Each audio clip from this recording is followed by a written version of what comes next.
Gumising nga ng maaga si Rainier dahil may pasok daw siya. Buti nga, nagising pa sa alarm.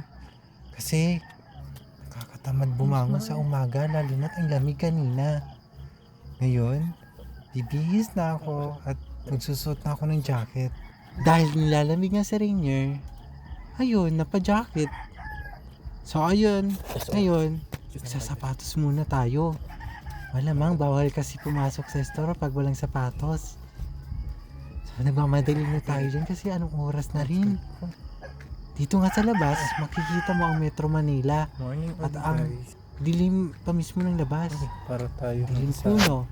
Para akong nasa langit. Ay hindi pala. Kadiliman. At dito, papunta na ako sa tricyclean yan. Actually, malayo pa yan sa amin. Dito may napansin lang ako. May napansin lang sa Rainier na parang may Christmas tree pa rin sa amin. Christmas light. Ano? Di makamove on sa Pasko? Ayun ang Metro Manila.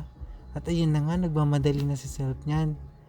Kasi, anong oras na rin? Banda rito, malayo pa sa amin yung tricyclean. Kasi ilang kilometro pa yun. Dadaan ka pa ng school, sa mga asong tumatahol. Marami ka pang harapin bago ka makapunta ng tricyclean. At dito na nga, nandito na ako sa hanging bridge. Hindi pa rin ako ligtas kasi may mga aso dyan. Pero minadali ko pa rin. At dito naman, sa may nakasakyan ako ng tricycle, papunta uli sa may tricyclean. Kung saan, yung tricyclean na yon papunta ng highway. Naintindihan nyo ba ako?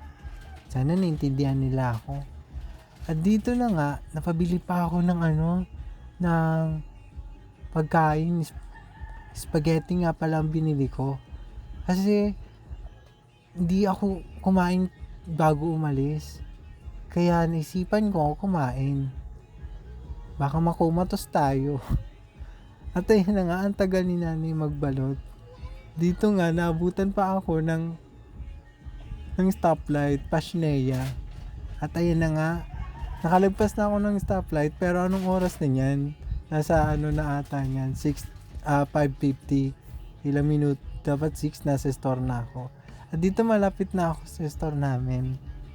At dito, pagkababa ko, nagpasalamat ako kay kuya. Dapat lagi tayo nagpapasalamat. Kasi ikaw, di ka mabait. At dito na nga, meron ako kaming tagapagbantay. Hindi yan lagi nawawala. Siya si kuya. At pagpasok ko agad, nandyan sila chief. At ayun na nga, nag-asikaso na ako ng aking malamang. Kasi papasok na tayo. Ayan, nagsuklay lang ako. Pabango. At kung ano-ano pa ang ginagawa ni self. At dyan nga, nagmamadali na rin ako.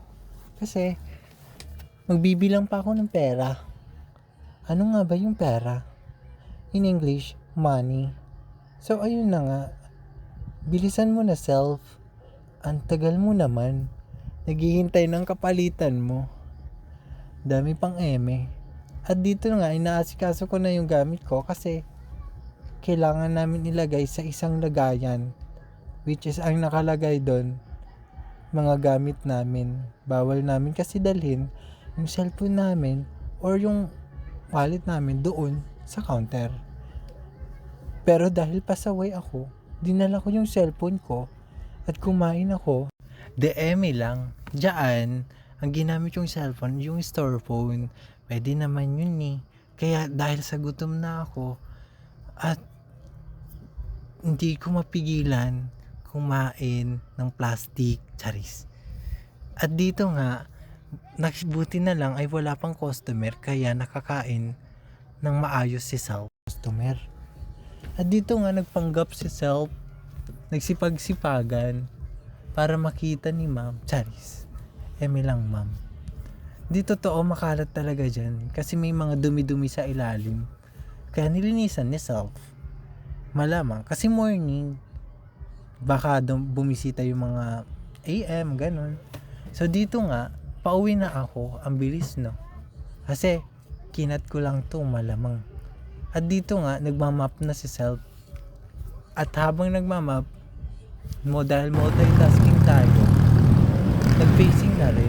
At ayun na, pauwi na ako. Ang bilis. Kasi nakakapagod.